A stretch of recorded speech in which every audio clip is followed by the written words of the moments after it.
안면거상 수술을 하신 환자분들의 대부분의 의견은 내가 정말 많이 바뀌었다 라는 말씀들을 많이 하시고요.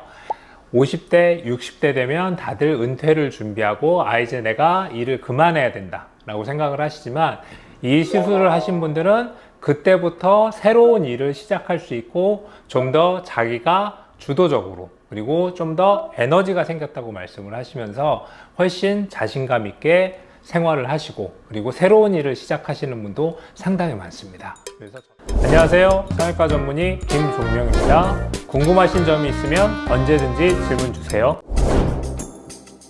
안면거상 수술은 이제 제일 중요한 부분이 단순히 피부를 잘라서 당기는 게 중요한 게 아니고요.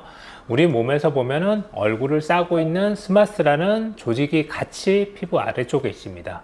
그래서 수술할 때 제일 중요한 부분은 이 스마스 조직이 처진 것도 같이 충분히 당겨주고, 그리고 바깥쪽에 있는 피부를 정리한다는 개념으로 수술을 진행하게 됩니다. 그래서 저 같은 경우에도 수술을 할 때 제일 신경을 많이 쓰는 부분이 이 얼굴에 있는 스마스라는 안쪽 부분에 있는 막을 당겨주는 것을 제일 중요시하고 있습니다. 그래서 좀 더 시간도 걸리고 그 부분을 충분히 당겨줘야 이제 안면거상 수술의 효과가 극대화할 수 있기 때문에, 여러분들이 생각할 때 제가 수술 시간이 좀 더 오래 걸려요 라고 생각하실 수 있지만, 두 가지 모두 진행을 해야 좀 더 만족스러운 효과를 가질 수 있습니다. 안면거상 수술은 말 그대로 얼굴 전체를 당겨준다고 생각하면 됩니다. 머리카락 쪽으로 해서 이 중간 부분과 아래쪽 부분을 동시에 당겨주는 효과를 같이 느끼기 위해서 안면거상 수술을 하게 되고요. 조금 젊으신 분이나 덜 처지신 분들 같은 경우에는 얼굴의 아래쪽 부분만 당기고 싶다, 혹은 귀 뒤쪽에서 이 턱 아래쪽만 당기고 싶다, 이런 분들한테는 부분적으로 미니거상이 들어가기도 합니다. 보통 저 같은 경우에는 50대 이후 분들한테 추천을 좀 드리는 편인데요.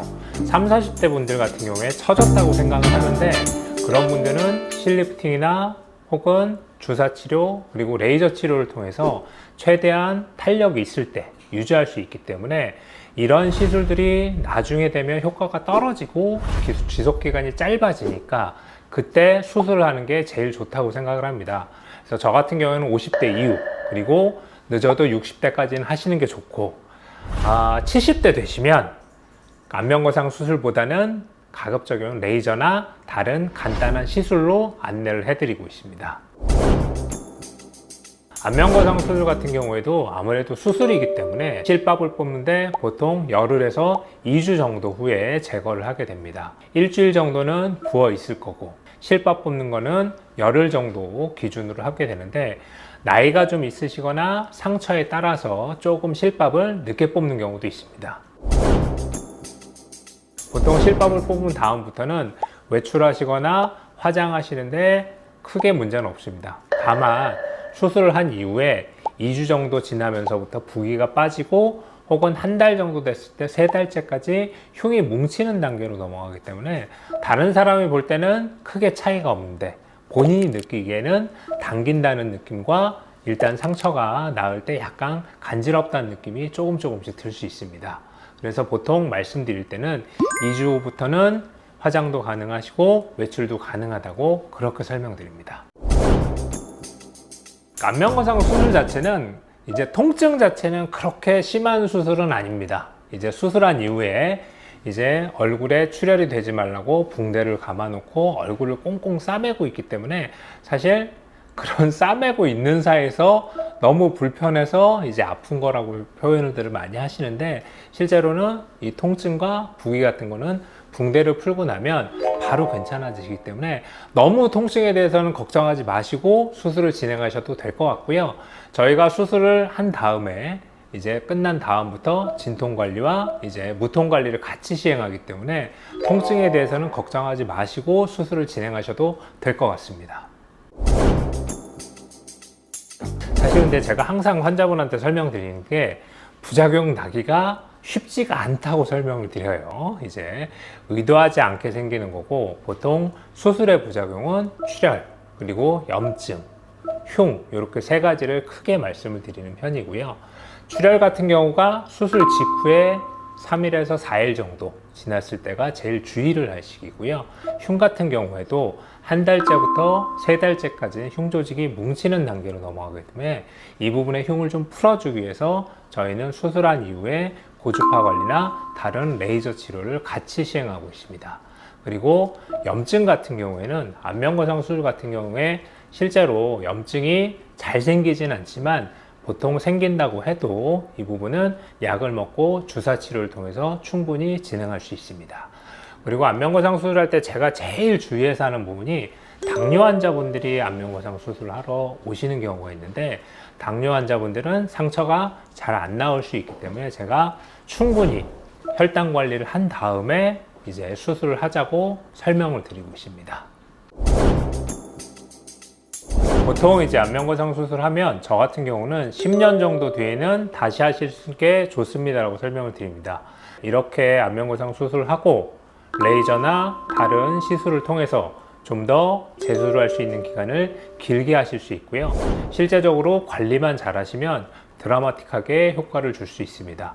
그래서 여러분들한테는 보통 제가 10년 이렇게 말씀을 드리지만 시술과 관리를 좀 더 많이 하시면 그 기간을 길게 연장할 수 있고 실제로 안면거상을 한 번 정도 하고 그 다음에 나머지 부분은 관리나 시술을 통해서 좀 더 지속기간을 길게 할 수 있습니다.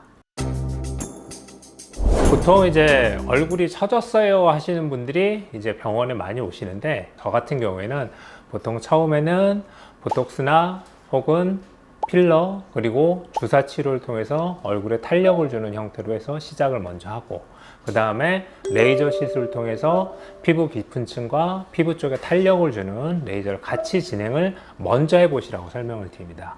이런 시술이 조금 효과가 떨어진다 그럴 때는 이제 실을 넣어서 실 리프팅을 하는 방법으로 시행하게 되고 약간 효과가 지속기간이 떨어지는 경우에는 안면거상을 하자고 설명을 드리는데요. 보통 저한테 와서 수술하시는 분들은 다른 병원에서 이것저것 다 해보신 다음에 이제 더 이상 효과가 없어요 라고 해서 수술을 하러 오시는 편이긴 하고요. 이렇게 단계적으로 시행하게 됩니다. 안면거상 수술을 하신 환자분들의 대부분의 의견은 내가 정말 많이 바뀌었다 라는 말씀들을 많이 하시고요.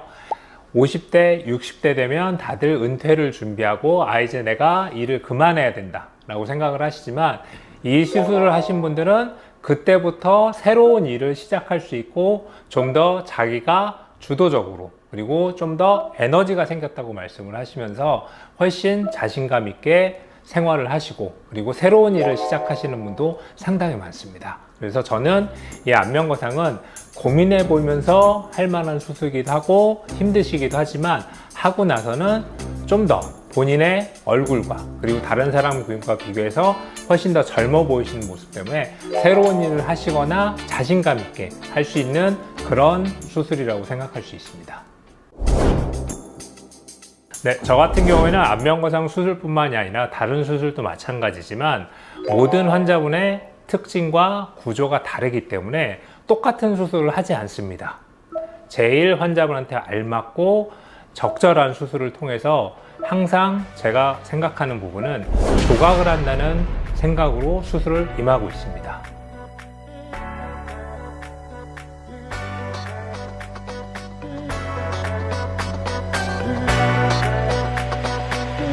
좀 좋아졌어요, 이제. 아까보다.